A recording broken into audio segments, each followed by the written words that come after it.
Capital has always claimed to love its children, but it only loves its idea of children. Whether the under 21 population is described as children, youth, adolescents, teenagers, dependents, underagers, or juveniles, they are the primary pool of sacrificial victims for Capital's engine. Capital has never protected its youth in spite of its protestations and legislations to the contrary.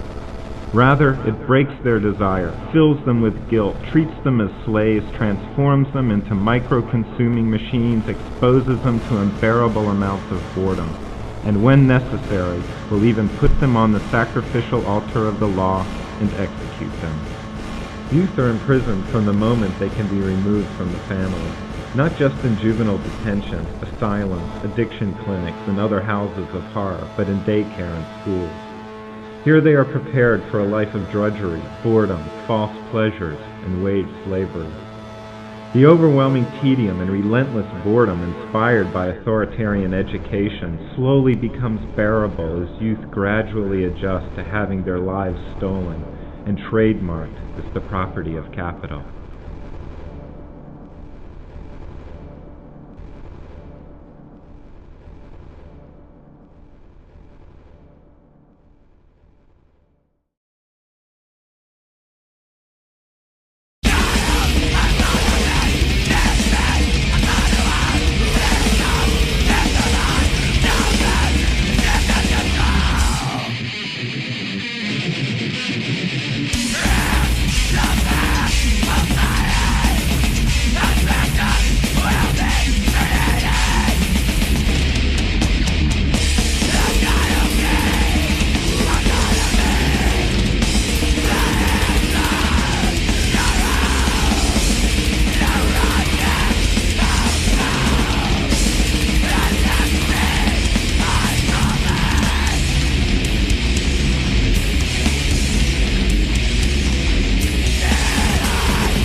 School takes psychologically integrated youth and transmutes them into fragmented beings. Each individual's desires, interests, and needs are punished if expressed. The only acceptable behavior is that which falls into the definition of a good student, a passive receptacle for information.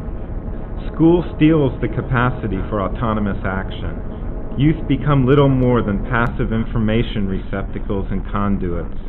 They sit at their desks, do their assignments, and listen to the master's voice. What is the difference between watching the blackboard and hearing the teacher, and listening to and watching the master on television? There is no difference.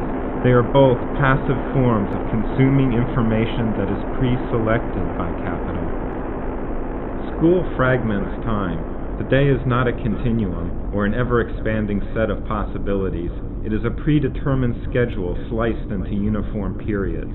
No one thinks or creates under such conditions. One simply performs alienating tasks.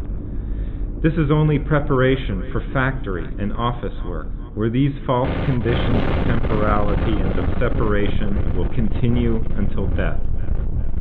School only teaches information that will help people to function within the capitalist system. It never explains how information can be applied in other ways and in other social contexts. All information, the humanities, the fine arts, the social sciences, and science and math, are only to be used in the service of capital. Education in late capital is only preparation for entry into the workforce and a socialization mechanism of the status quo. Education continually withholds from youth the qualities that could make education valuable. Criticality and creativity are treated as indiscretions that characterize the folly of youth. That which makes youth brilliant, desirous, and artistic is interpreted as immature and dangerous. Those who resist remaining passive and isolated from one another will be drugged with Prozac or Ritalin, or they will be housed in any of the many institutions of punishment that capital has constructed. The truth is that all of capital institutions are houses of punishment, and the only degree of difference is the difference between the quarters of a field slave and the quarters of a house slave.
As if the insult of school is not enough, youth are the bottom rung of wage slaves, doomed to work in food service, retail, unskilled manufacture, and janitorial services.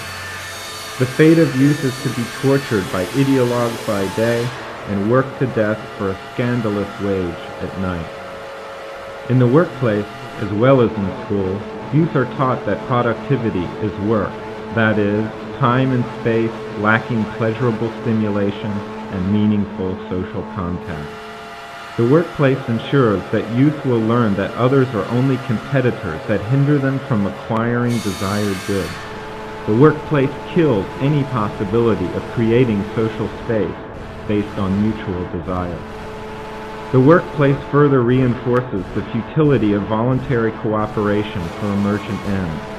Youth are told that by accepting the wage offered by an employer, that they must only meet the needs of the workplace and sacrifice their own needs and wishes, desires, for the good of profit.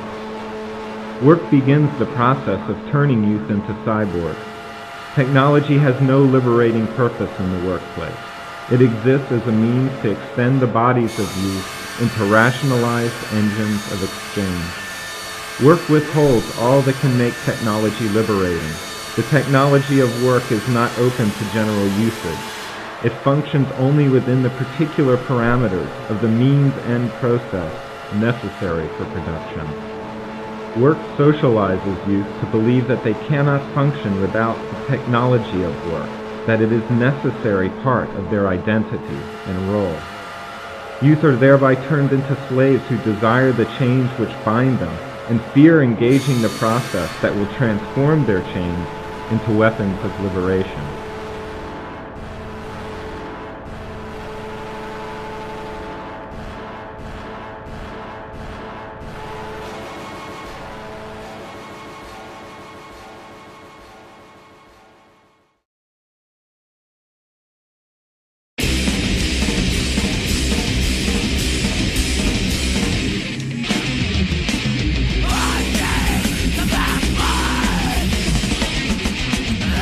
Now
intense consumption binds youth even more tightly to the work machine. The youth of the middle and privileged classes are also useful to the extent that they are good consumers. Capital believes that members of this demographic may use 100% of their funds as they please. Youth who do not have to provide basic food, clothing, or shelter are the ultimate candidates for spending their money on the junk goods of capital. Be a rebel, buy Nike. To encourage excessive buying, youth are kept locked in the secure spaces of consumption. Malls, arcades, multiplexes, theme parks, and other centers abound in order to train youth to desire that which is useless to them. Once outside the home, the school, and the workplace, the architecture of consumption is youth's last remaining space. Here the total domination of youth by capital is completed, and youth has no space to go where its desires and needs are not sacrificed for profit. Under such conditions, youth become a nomadic tribe, unable to escape the boundaries of the territory which oppresses them. In the spaces of consumption, youth are denied any rights other than the freedom to choose between and purchase commodities. They must either buy or risk expulsion from the space, and are told that this is how to have fun and to express their freedom. In all the spaces where youth are allowed to enter, they are watched by authority and denied any privacy. Like prisoners in a cell, youth are on display to authority 24 hours a day. Youth are told that they have freedom of movement, but they may only move between spaces over which they have no control. Whether they are at home, school, work, or in a so-called leisure space, they have no choice about the environment they occupy, neither in a physical nor in a symbolic sense. Their surroundings are never of their own making. If youth attempt to appropriate a space and make it their own, their activities are disrupted or attacked by police and other security forces. Youth have no spatial autonomy, no space to design, nowhere to organize, no place to express themselves without fear. They are denied any sense of public and are left only with profound alienation or pathetic self-delusion. The greatest lie ever told to youth is that they are incapable of governing themselves and that they need an authority to guide them toward a greater good. People cherish and maintain this lie all of their lives, and because of it, willingly submit to the authority of the corporate state. In this sense, all people share in youth culture, no matter what their age. As anarchists, our goals are to remedy this sad situation. We want to create open public spaces, to let desire dictate the mode and means of what we produce, to consume for the purpose of pleasure and satisfaction in convivial environments, to create social forms through processes of mutual direct consent as to the nature of rules, obligations, and activities, to develop the capacity of all individuals for direct autonomous action, and to resist the pernicious hegemony of pan-capitalism by any means necessary. Quit work. Educate yourself.